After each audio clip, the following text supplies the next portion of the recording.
And welcome. You're watching World Panorama with me, Ishan. World Panorama is, of course, your weekly roundup of the big international stories of this particular week. And at the last day of the week, threw up a very horrible and a tragic news story about the Paris attacks. Over 120 people killed. We'll be getting you all those details and analyzing that with a special guest as well. But first, the headlines in World Panorama.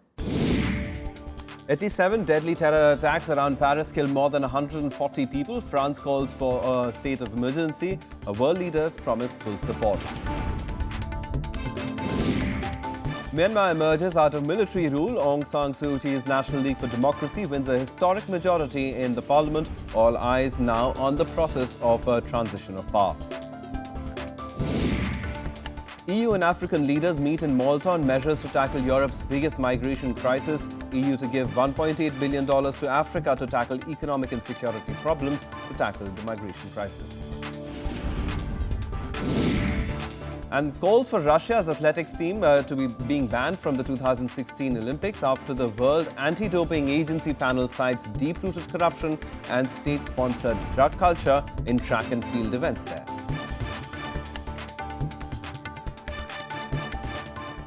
Well, the big story this week is indeed tragic because terror struck Paris like never before. Nearly 140 people were killed and scores others injured as multiple attacks rocked the city late Friday evening. France has declared a state of national emergency and closed its borders. Reports say that the Islamic State has claimed responsibility, expanding its reach even as the ripples of the shock and horror spread around the world.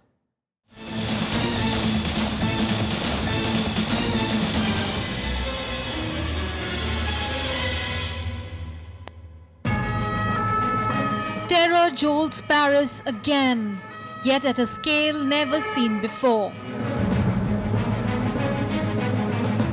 At least 7 attacks within minutes of each other on a Friday evening. Targets ranging from a concert hall, football stadium, restaurants and bars. Noticeably all entertainment centers.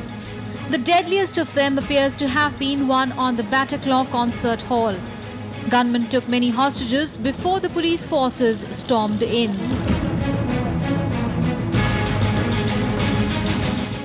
Two explosions rocked the Stade de France National Stadium, where a friendly soccer match was being played between France and Germany.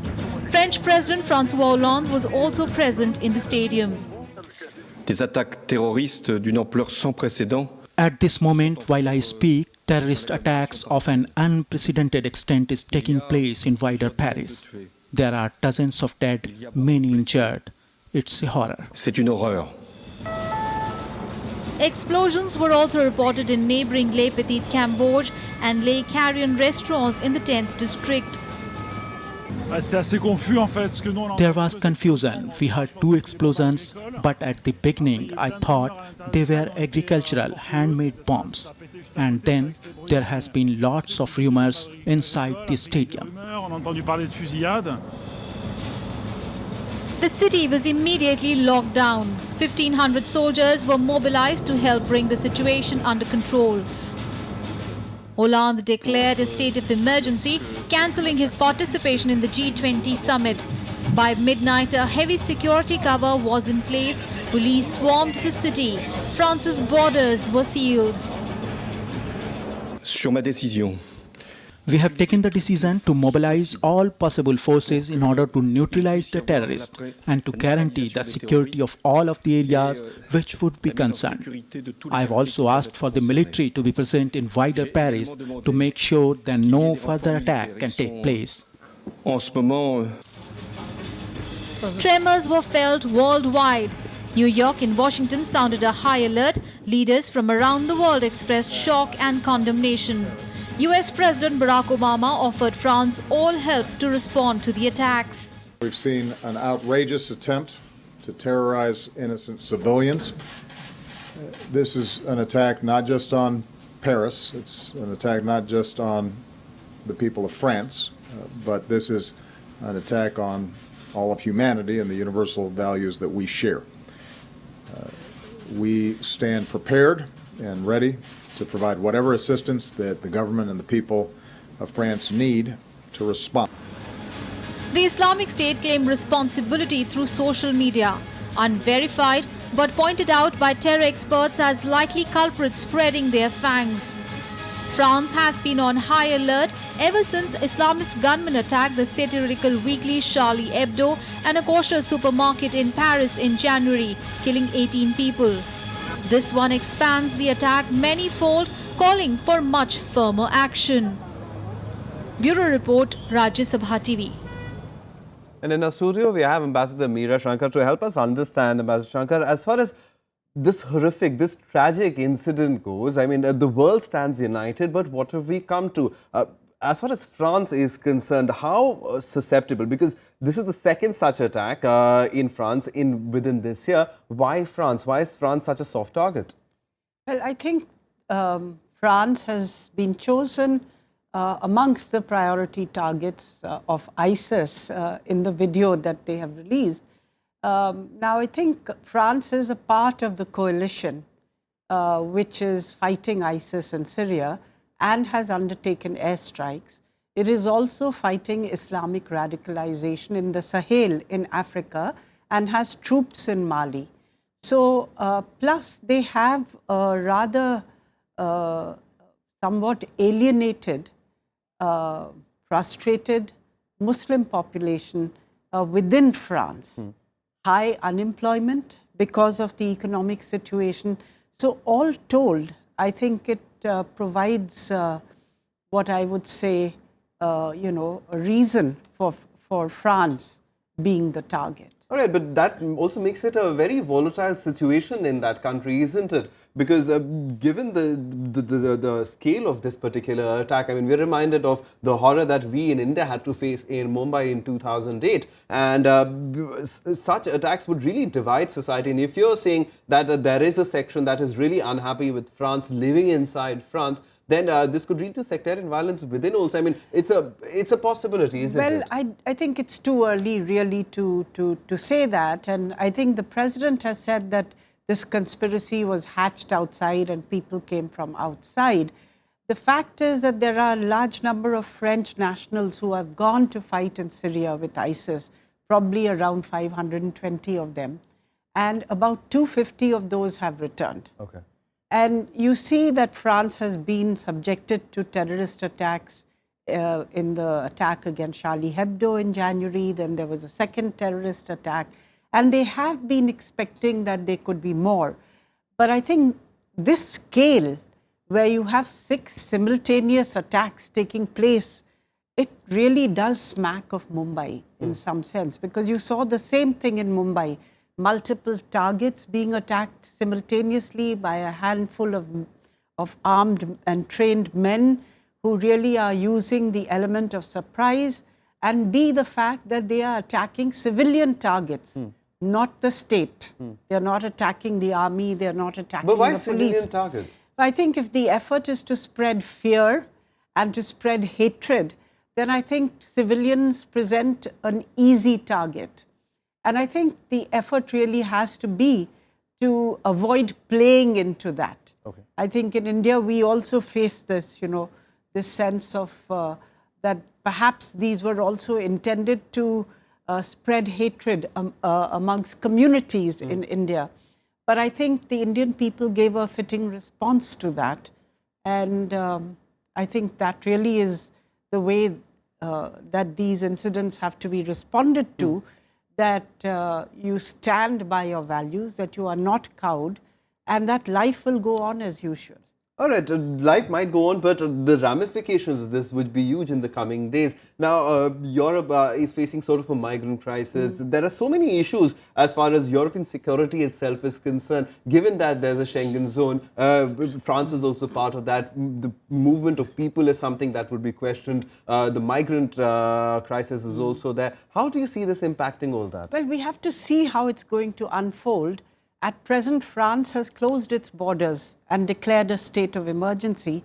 There is a huge migrant crisis, and it's possible that Chancellor Merkel, who has been the leading advocate for a more liberal policy on accepting refugees from crisis-prone areas, will come under attack, not only from elements of the far right who are already critical of her policies, but increasingly from mainstream conservatives as well. There are sections within her party who have been critical of her. It may also put pressure on the Schengen zone. We don't know how this is going to unfold. And finally, and this is something which we have to see, will it give a fillip to forces of the far right in Europe? We've seen that the National Front in France has benefited greatly in recent years because of the anti-immigrant sentiment, which has been high, not only because of radicalization and terrorism, but also because of the bad economic situation in Europe, where there is high unemployment, particularly high youth unemployment. So we have to see how this is going to impact Europe internally, how it will impact its security policies, and how it will impact its policies for free movement of people. All right. Also, one final question very quickly, because the fight against the Islamic State is somewhere where the world was a little divided. Consensus wasn't emerging. The Syrian example is a prime example of the same, of the Western powers versus Russia and Iran, etc., trying to figure out what to do in Syria. And how do you see this impacting that? Well, we still have to see how it impacts, because one good thing has been that everybody is committed now to fighting ISIS. With what degree of intensity, with what degree of resources remains to be seen. Whether it's Russia, whether it's US, whether it's Europe, they're committed to fighting ISIS. I think the main difference has been with regard to what kind of political settlement or transition you evolve in Syria, with what role President Hafiz Assad should play. The good thing is that peace talks are going to take place in Vienna. And this is something which is desirable, because at the end of the day, finally, you will have to find a political settlement of the Syrian issue. It can't really be resolved through a force of arms, because the kind of chaos which is then, or anarchy which sets in, provides the space for groups like ISIS to grow. All right, we'll have to wrap it up over there, but Ambassador Meera, Shankar, thank you very much for coming in and helping us understand the possible fallout and the outcomes of this horrific incident that has happened in France. And we'll have to wait and watch as to how that situation develops over there. On that note, we'll slip into a very quick break. Still to come on the other side, Kurds backed by the US-led coalition retake Sinjar town in northern Iraq, a landmark victory against the Islamic State amid setbacks all around. There's that and much more on the other side of this break. Stay tuned.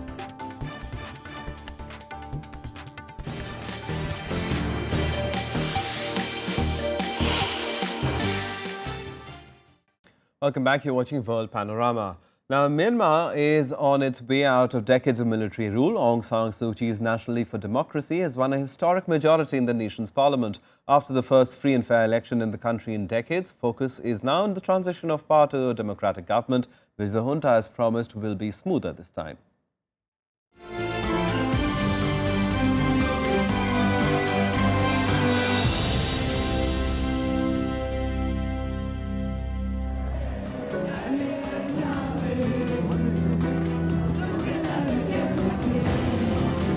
A breath of democracy for Myanmar, big gains for the National League for Democracy (NLD) in results announced so far, a landmark in an unsteady journey out of decades of military rule that had made former Burma a pariah state for so long.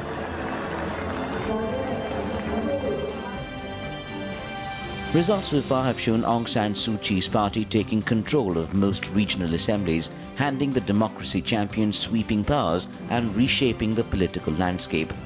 The NLD is headed to a huge majority in parliament. Among the people, hope surges for long-awaited corrections. I think this power handover is not going to happen easily. The present government and the elected one have to negotiate and cooperate with each other. They need understanding amongst each other and to be big-hearted. This is what I hope to see. The military rulers say they will accept the outcome this time, conceding defeat and agreeing to hold reconciliation talks, though it's something they did not do after a similar NLD victory in 1990. An old guard of former generals has run Myanmar since the junta handed power to Thein Sein's semi-civilian government in 2011. Even after this massive election victory, drawing out modalities for power sharing and democratic transition is the biggest challenge ahead. Whether it's a military or any other body, cooperation and collaboration is something you have to work at. It doesn't happen overnight.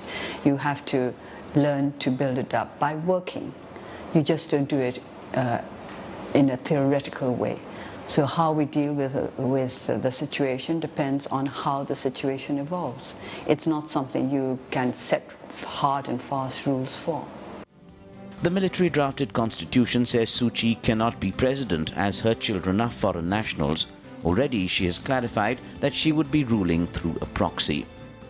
Simply that, above the president, I make all the decisions because I'm the leader of the winning party. And the president will be one whom we will choose just in order to meet the requirements of the constitution. Suu Kyi will likely want to make other constitutional changes too. The military holds 25% of the seats in the 664-member House. It will nominate controllers of the Interior, Defence and Border Security Ministries. The military also has the right to take over government under certain circumstances. The junta maintains a grip on the economy through holding companies.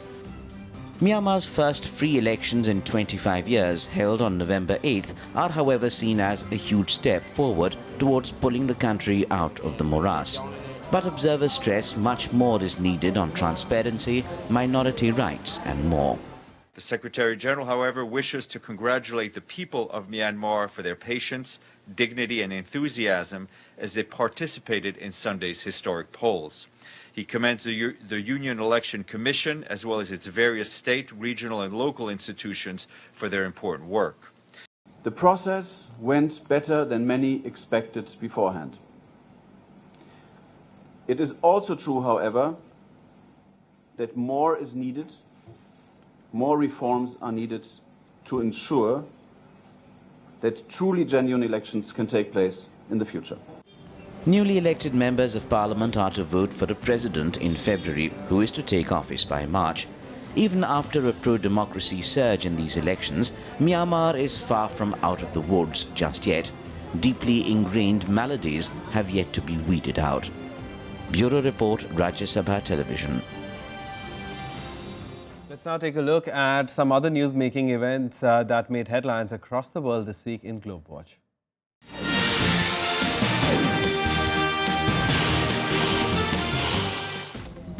In northern Iraq, Kurdish forces backed by intense air support from the US-led coalition claim to have taken back the strategic Sinjar town from the Islamic State. The operation included up to 7,500 Peshmergas, the Kurdish military force, who attacked the city from 3 sides to take control of supply routes. The US-backed coalition aircraft have conducted more than 250 airstrikes across northern Iraq in the last month. The strikes have reportedly destroyed IS fighting positions, command and control facilities, weapon storage facilities, improvised explosive device factories and staging areas. Islamic State militants struck at Hezbollah strongholds in Lebanese capital Beirut, killing 37, injuring nearly 250 people in double suicide attacks. It is the deadliest attack in Beirut since the civil war ended 25 years ago. The ferocity of the attack threatens to reawaken the spectre of Lebanon's civil war. The bombing comes at a time when the Iran-backed Shiite group Hezbollah has stepped up its involvement in the Syrian civil war, a move which has irked the Sunni jihadist groups. Hezbollah had sent hundreds of fighters to support Syrian President Bashar al-Assad in the 4-year-old conflict. Thousands of Afghans of the Hazara ethnic minority staged protests in Kabul over the beheading of 7 members of their community by Islamist militants. The demonstration through the Afghan capital demanding strong government action was one of the biggest in the city in years. Police fired gunshots in the area to break the protests. The killing of members of the community have heightened the risk of sectarian hatred. President Ashraf Ghani has condemned the killings and promised an investigation, but they have fueled a growing sense of insecurity. Drive-ins swept flames across tens of thousands of acres of forest land in Oklahoma, destroying multiple structures and outbuildings. An estimated 45,680 acres was scorched in Nowata, Washington and eastern Osage counties of the state. Firefighting crews are moving into defensive positions to protect livestock, barns, homes and other structures because the wind kept them from knocking down the head of the fire. The American Red Cross has set up relief stations in several schools to provide water and food to fire crews and residents who have been asked to evacuate from several areas.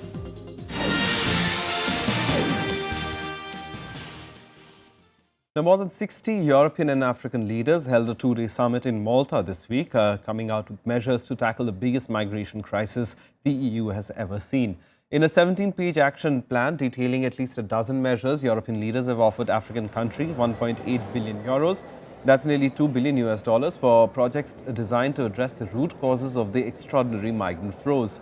In fact, visas and cheaper remittance costs are other measures agreed to in the latest attempt to get to grips with the mass movement of people that is destabilizing European politics. The aim is to tackle the economic and security problems that cause people to flee and persuade African countries to take back more failed asylum seekers. Nearly 800,000 migrants have reached Europe this year, just under a quarter of them from Africa. More than 3,400 people have died in the attempt. Some 150,000 people from African countries such as Eritrea, Nigeria and Somalia have made the dangerous journey across the Mediterranean from Africa so far this year, arriving mainly in Italy and Malta. But this has been dwarfed by the arrival of some 650,000 people, mostly Syrians, via Turkey and Greece. The recent developments in Germany, in Sweden, in Slovenia, and in other countries all show with utmost clarity the huge pressure member states are facing.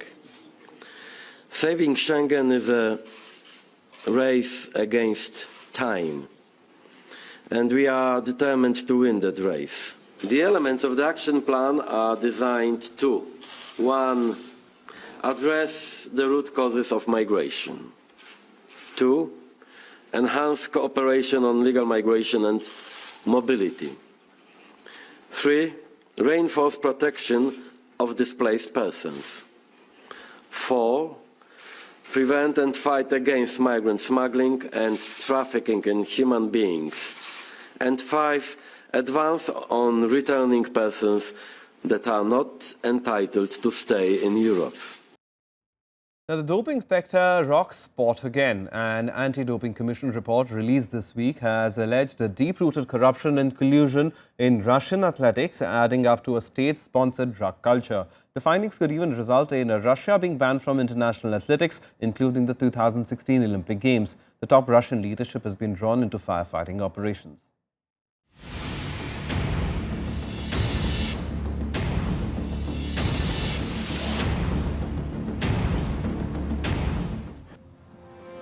Once again, a doping cloud over sport. Once again, fair play in athletics under the scanner. The latest is a report commissioned by the World Anti-Doping Agency, WADA, triggering what could be one of the biggest doping scandals in sporting history. This rot, it says, runs deep, involving top Russian government agencies in a dirty cover-up game. We have reported on interference with doping controls on many occasions, not just in the past, but up to and including the middle of this year, well after it was known that this investigation was underway. It's a dark document painting an ugly picture of the state of top-level Russian athletics. It lists providing false identity and proxies as measures athletes use to get around doping tests. It details intimidation, provocation and disruptive techniques from athlete support personnel, including coaches. The report says a Moscow dope testing lab intentionally destroyed 1,417 test samples that a WADA team had specifically requested to be preserved. It says this lab has been involved in a widespread cover-up of positive doping tests. Russian Secret Service agents posed as staff at a key drug testing laboratory to dodge anti-doping rules. The report is full of allegations of systemic bribery by Russian athletes and coaches to ensure their doping practices stay under the radar. Sources say the findings may lead to a rewriting of the record books from major track and field events, including World Championships and the 2012 Olympics. WADA has even recommended a ban for Russia's track and field team at the Rio Olympics in less than 2 years' time. The Russian president has been drawn in for comment and action. Putin, who has built much of his own image on Russia's sporting prowess, has ordered an internal probe, fixing of personal responsibility, and assured full cooperation with international organizations. As for recent event connected to our athletic federation, I asked the sports minister and all colleagues connected to sports in some way to pay the utmost attention to it. That's firstly. Secondly, we must carry out our own internal investigation and to ensure the most open, I want to stress this, the most open professional cooperation with international anti-doping structure. Here in Russia, we must do all we can to get rid of this problem. Media persons and sports buffs who have closely followed the issue of doping in sport down the last 3 decades say the fight urgently needs a body that's completely independent of sports organizations. WADA too stresses on the need for a wider, all-round cleanup. It simply can't be only Russia and only athletics. I mean, we know there's a problem of doping. I mean, just from the positive tests you run, but I mean, in lots of other sports and in lots of other countries. So we just wanted to make it clear that, you know, our mandate was pretty narrow. Russia, athletics.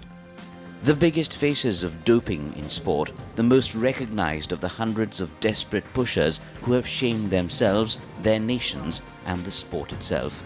Once again, the scourge rears its ugly head. Bureau Report, Rajya Sabha Television. And finally, it was the 11th Guinness World Records Day on Thursday, and some 650,000 hopefuls, young and old, were out there with a range of quirky feats, looking to find a place in the Great Big Book. The tightest reverse parallel park, the fastest 100-meter sprint on all fours, and most candles lit in a human mouth were just some of them. I'll leave you with these visuals. Have a great week.